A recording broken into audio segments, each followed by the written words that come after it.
Miss Valentine එක දවසට දෙන තෑගි 14 වෙනිදම දෙන්න ඕනේද? එහෙම තමයි හුඟක් දෙන්නේ. හැබැයි ඉතින් එහෙම දෙන්න ඕනි කියන නීතියක් නෑ. මිස් හෙට අපේ හොටෙල් එක ඉරිදා පොළ වගේ වෙනවා කියලා රමේෂ් අයියා කිව්වා. ඇවිදිනකොට ඇඟේ හැප්පෙන ගානට කපල් එනවලු. හෙට හෙල්ලෙන්නවත් වෙන්නේ නෑ මිස්. ඒ නිසා ওই තෑග්ග මිස් අද අරගෙන යන්න. thank you කසු. හොඳම යාළුවෝ වැලන්ටයින් එකට තෑගි දෙනවා. අද මොකක්ද ගෙනාව? තවත් ටිප් එකක්ද? බලන්නකෝ miss.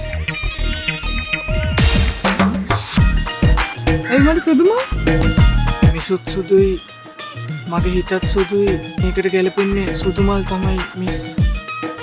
thank you happy valentine කසු. එසේම වේවා මිස්. यार